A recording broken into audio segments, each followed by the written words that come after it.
Bom dia, amados irmãos. Hoje é dia 26 de janeiro do ano da graça de 2021.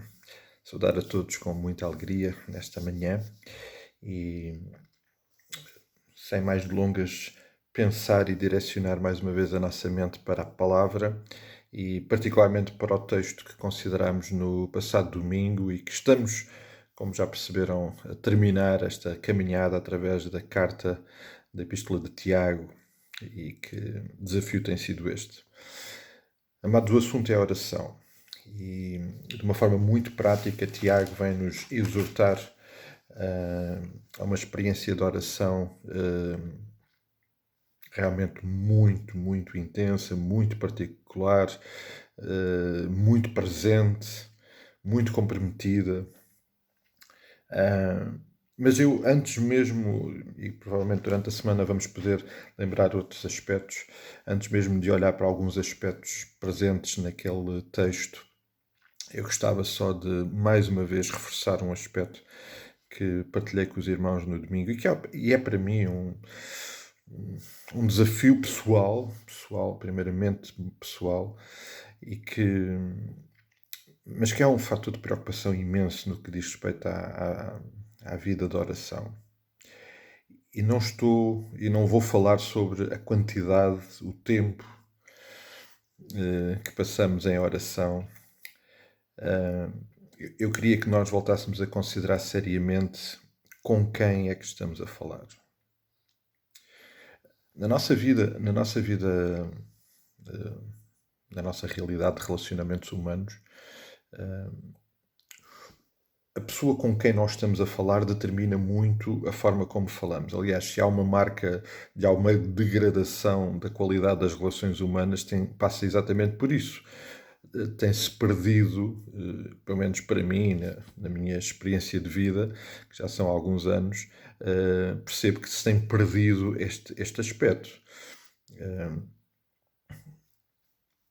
Era impensável, no meu tempo de criança, dirigir-me, e não tenho memórias, salvo uma ou muito rara exceção, tenho muito poucas memórias também do meu percurso enquanto aluno, de ouvir uma criança, um adolescente, um jovem a dirigir-se desrespeitosamente para um professor, por exemplo. Fomos educados em que, para um professor, obviamente, temos que falar com respeito e com um determinado tipo de linguagem. Para os mais velhos, por exemplo, fomos educados de que a uma pessoa mais velha, independentemente das circunstâncias, nós dirigimos com respeito e com deferência. Ou seja, só para reforçar de que a forma como nós comunicamos automaticamente no nosso interior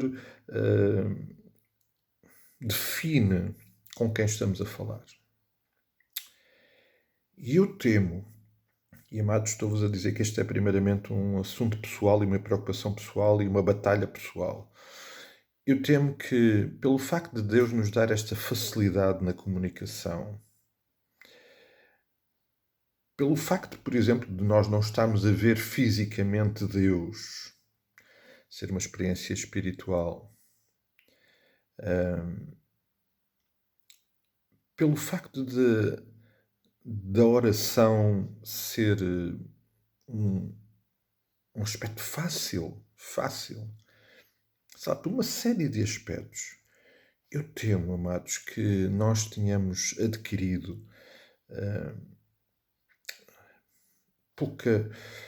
Eu não queria usar a expressão falta de respeito, creio que não é por aí, mas temos perdido a noção de com quem de facto nós estamos a falar.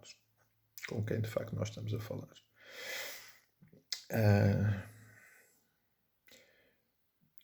Temos alguns irmãos que, por exemplo, que até por causa desta questão de educação em que foram formados, não conseguem orar usando a primeira pessoa com Deus. Não tratam Deus por tu. Embora saibamos que o facto de o fazermos não estamos necessariamente a desrespeitar, mas só para percebermos que até este aspecto pode definir um pouco daquilo que vai dentro de nós. Mas, por exemplo, até este aspecto da nossa comunicação pode nos levar à perda da seriedade e da compreensão, pode facilitar a falta, a perda da compreensão com quem nós estamos a falar. Uma das batalhas que tivemos sempre desde o início com os nossos filhos, na educação dos nossos filhos, passava exatamente por isso. E quantas vezes tivemos que os chamar a atenção e os repreender porque estavam a falar connosco ou com outras pessoas de uma forma desrespeitosa. Amados, precisamos mesmo de readquirir, e esta é uma batalha, é um desafio diário. Precisamos de readquirir diariamente a consciência de com quem estamos a falar quando oramos. E estamos a falar com Deus, o Criador, o sustentador de todas as coisas. Deus Pai, que nos ama. Isso não há... E é por causa dele nos amar que nós passamos por esta experiência, mas não podemos perder a noção de que estamos a falar com um Pai que sabe todas as coisas, que nos ama de uma forma perfeita, que fez o impensável e o incompreensível, que foi dar o seu próprio Filho, entregar por nós o que de mais precioso tinha para que nós pudéssemos ter este relacionamento com Ele. E o medo que eu tenho, e o desafio que eu tenho pessoal nesta matéria, é o de cair no erro de que, pela minha forma de comunicar com Ele, eu perco a noção do que é que Ele fez por mim. Ele deu o seu Filho. Ele deu o seu Filho por mim, para que eu possa falar com Ele.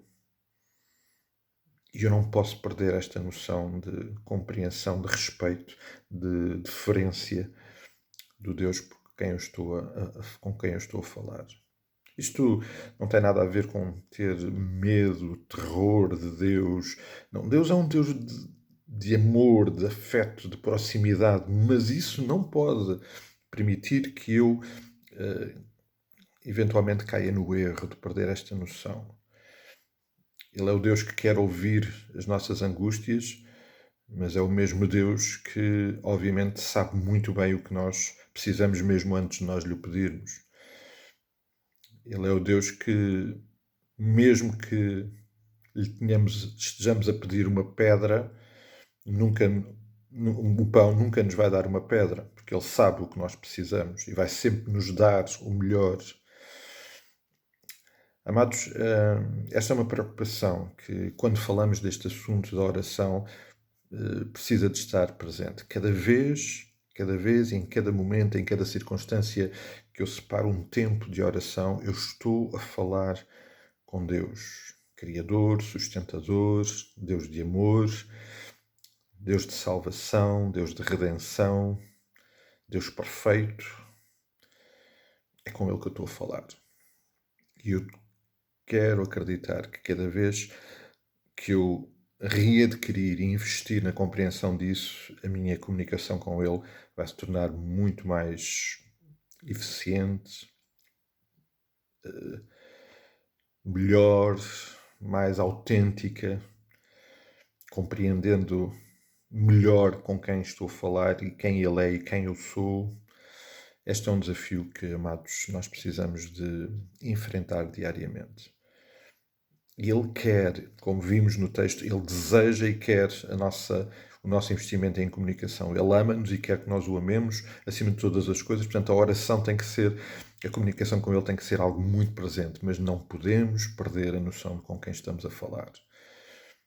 E com esta partilha de preocupação que eu tenho também com os irmãos e que provavelmente acredito que muitos de nós nos debatemos com a mesma batalha. Termino esta reflexão de hoje desejando e orando a Deus que cuida, abençoa as nossas vidas hoje, que derrama a sua graça sobre nós e vamos continuar a fazer aquilo que Tiago nos exortou a fazer, orar uns pelos outros. Mesmo que eu não saiba os motivos ou nem sequer possa partilhar alguns desses motivos, precisamos de orar uns pelos outros. Que o Senhor nos abençoe, que Ele nos guarde e Ele, o Deus de amor, o Deus da perfeição, derrame sobre nós a sua graça. Um dia muito, muito abençoado e até amanhã, se o Senhor assim o permitir.